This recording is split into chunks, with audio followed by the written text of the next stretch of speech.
Hello friends, स्वागत है आपका आपके अपने YouTube channel S Kumar gardening में। इस चैनल पे आपको फ्रूट, फ्लावर और वेजिटेबल्स की ग्रो केयर एंड ग्राफ्टिंग के अपडेट लगभग रोज़ाना मिलते हैं। तो वीडियो यदि पसंद आए तो लाइक करिए, चैनल को ज़्यादा से ज़्यादा सब्सक्राइब करिए ताकि अपडेट रहें गार्डनिंग व बागवानी की नई नई जानकारियों के साथ। तो फ्रेंड्स, आज जो जानकारी मैं आपके साथ शेयर कर रहा हूँ वह एलिफेंट बुश या कुछ लोग इसे जेड प्लांट के से नाम से भी जानते हैं, मगर इन दोनों पौधों में बहुत अंतर होता है। तो जो जानकारी आज मैं आपके साथ शेयर कर रहा हूँ वह एलिफेंट बुश प्लांट के नाम से जाने वाले पौधे के विषय में है। बहुत ही सुंदर प्लांट यह होता है और आसानी से आप इसे इसकी कटिंग से साल के किसी भी महीने में प्रोपगेट कर सकते हैं।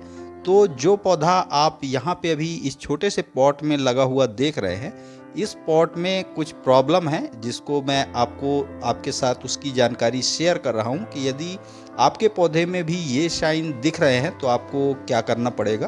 तो इस प्लांट को मैं एक छोटे बौने प्लांट का आकार देने की कोशिश कर रहा हूँ। लगभग 1 साल पुराना प्लांट है और जो प्लांट आपने अभी और लगे देखे इसी के कटिंग से लगे हुए हैं। जो कटिंग्स हम इसकी काटते हैं वही हमने दूसरे पॉट्स में लगाते गए और इसके ढेरों प्लांट्स तैयार हो जाते हैं। तो यदि पौधा आपका ओवर वाटरिंग का शिकार है एलिफेंट बुश, तो उस स्टेज पे इसकी पत्तियां पीली पड़ के गिरने लगती हैं।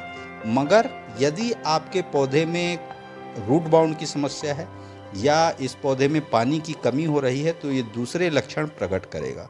उस स्टेज पे आपको इसकी पत्तियों पर, जैसा कि आप ये देख रहे हैं, पत्तियों में झुर्रियाँ सी, जैसे बूढ़े व्यक्तियों की त्वचा में झुर्रियाँ होती हैं उस तरह की झुर्रियाँ आपको इसकी पत्तियों में दिखाई देंगी।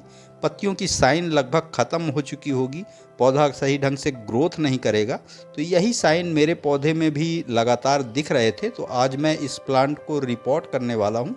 तो ये जो पॉट आप देख रहे हैं, इस पॉट को मैंने घर पे ही बनाया था और ख़ासकर इस तरह के प्लांट जो कि सेकुलेंट टाइप होते हैं, इस तरह के छोटे और उथले पॉट में यदि आप लगाएं तो ज़्यादा बेहतर रहता है। इसमें ओवर वाटरिंग की बिल्कुल भी समस्या नहीं आती। तो इस प्लांट को हम इस प्लांटर से निकालेंगे। तो इस पॉट को मैंने घर पे ही बनाया था, जानकारी आपके साथ शेयर की थी।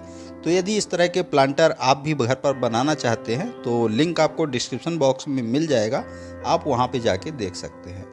तो ये जो प्लांट एलिफेंट बुश आप देख रहे हैं, इसको मैं एक छोटा बौने प्लांट का आकार देने की कोशिश कर रहा हूँ। 1 साल पुराना पौधा है और जो भी प्लांट आप अन्य देखे आपने, इसी के ये आप उसका मदर प्लांट कह सकते हैं। तो इसको देखिए, हम मिट्टी किनारे किनारे से निकाल के और फिर इसे प्लांटर से बाहर निकाल लेंगे। यदि नहीं निकल रहा तो हल्का सा आप प्लांटर को थपथपाएं तो इससे ये पॉट को छोड़ देगा और फिर आसानी से आप इसे बाहर निकाल सकते हैं। तो देखिए, ये पौधा जो है ये रूट बाउंड पूरी तरह से हो चुका है। 1 साल से इस प्लांटर में लगा हुआ है और बहुत ही बेहतर ग्रोथ अभी तक यह पौधा कर रहा था। मगर जैसा कि मैंने कहा कि इस पत्तियों की शाइनी इस पे अब बिल्कुल ख़त्म हो चुकी है, पौधा सही ढंग से बढ़वार नहीं कर पा रहा है। तो रूट बाउंड की समस्या के चलते ऐसा हो रहा था। तो चलिए इसकी मिट्टी को हम रिमूव कर लेते हैं, फिर किस तरह के सॉइल मिक्स में मैंने इसे लगाया था वह भी मैं आपको बताऊंगा।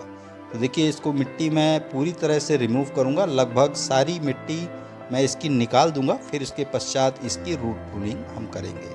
तो एलिफेंट बुश प्लांट को आप इस समय, जैसे कि गर्मियाँ, मई का महीना चल रहा है और इस समय भी आप रिपोर्टिंग कर सकते हैं। सिर्फ आपको यह काम शाम के वक्त करना है।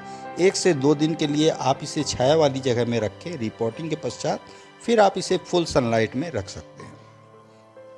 इस प्लांट को दिन भर की खुली धूप बिल्कुल आवश्यक है।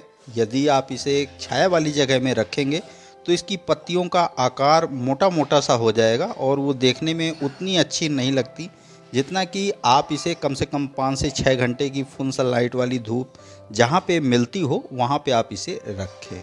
बहुत ही हार्डी पौधा होता है।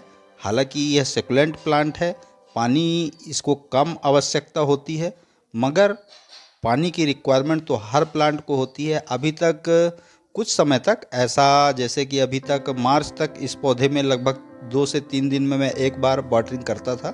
मगर इस समय पर 24 घंटे में वाटरिंग करने के पश्चात भी, जैसा कि मैंने कहा कि इसकी पत्तियों में झुर्रियाँ सी नज़र आ रही हैं, तो वह साइन इसके ख़त्म नहीं हो रहे थे। तो मैं समझ गया था कि इसकी रूट बाउंड की समस्या है, तो आज हम इसको रिपोर्ट कर रहे हैं। तो देखिए, प्लांटर हमने दूसरा नहीं उपयोग किया है, रूट प्रूनिंग हमने इसकी कर ली है और इसे आप अलग अलग शेप में, जैसा कि अभी फ़िलहाल मैं इस प्लांट को डेवलप करना चाह रहा हूँ, मैं कर रहा हूँ, आप और भी अन्य आकार में इस प्लांट को डेवलप कर सकते हैं। कुछ और प्लांट भी आपको दिखाऊंगा जिनको छोटे बोने ट्री के रूप में मैं डेवलप कर रहा हूँ। कुछ पौधे नीचे की ओर, जैसे नदी का झरने का बहाव होता है, उस टाइप में भी डेवलप कर रहा हूँ, वो भी दिखाऊंगा। तो जैसे छोटे प्लांटर में, उथले प्लांटर में लगाना है हमें इसे, तो इसमें एक भाग यानी कि 40% नॉर्मल गार्डन सॉइल, 40% काउडंग और 20% मैंने सैंड का उपयोग किया है। जैसा कि कहा मैंने कि उथले पॉट का मैं उपयोग कर रहा हूँ, तो यह सॉइल मिक्स।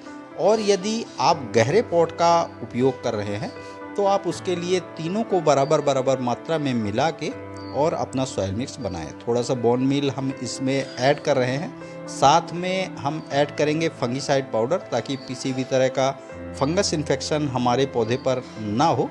तो देखिए, थोड़ा सा फंगीसाइड पाउडर मैं इसमें मिट्टी में मिला रहा हूँ और फिर हम इसको रिपोर्ट करेंगे। तो देखिए किस तरह से रिपोर्टिंग हम कर रहे हैं। तो प्लांटर में बिल्कुल बीचों बीच आपको इस प्लांट को रखना है, क्योंकि अब पौधा धीरे धीरे बड़ा हो रहा है, पॉट उथला है, तो आपको इसकी मिट्टी को दबाना पड़ेगा थोड़ा सा। जब आप प्लांट में इसको शिफ्ट करें तो थोड़ी सी बजरी मैंने ड्रेनेज होल पे रख ली है, ताकि हमारा ड्रेनेज होल बिल्कुल भी बंद ना हो पाए। और देखिए इस तरह से बीचों बीच हम इसके थोड़ा सा सॉइल मिक्स फिल करके और फिर अपने प्लांट को इसी प्लांटर में लगाएंगे। तो लगभग 1 साल अभी हमने इस, जैसा कि मैंने कहा कि 1 साल का पौधा हो चुका है इस प्लांटर में लगा हुआ। अनेकों प्लांट हमने इससे डेवलप कर लिए हैं और अब दोबारा से मैं इसे इसी प्लांटर में लगाने जा रहा हूँ। छोटे प्लांटर में यदि आप बौना पौधा लगाते हैं तो उसका लुक देखने में और भी निखर के आता है। देखिए, आप सॉइल मिक्स मैंने बताया कि इसको सॉइल मिक्स जो बताया है उस सॉइल मिक्स में यदि लगाएंगे, पौधा 100% अच्छे से ग्रोथ करेगा और अच्छे से चलेगा।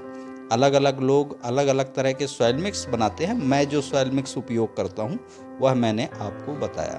तो मिट्टी को आपको अच्छे से दबाते जाना है ताकि पौधा स्थिर हो जाए, गिरे ना, क्योंकि उथले पॉट में लगा हुआ है। हवा के तेज बहाव से आपको इसे एक हफ्ते 10 दिन के लिए बचाना पड़ेगा, ताकि पौधा अपनी रूट अच्छे से बना ले। देखिए, हमने इसको सॉइल मिक्स से फिल करके और ऊपर से हम इस पर बजरी भी थोड़ी सी डाल रहे हैं, ताकि पौधा अच्छा लगे देखने में।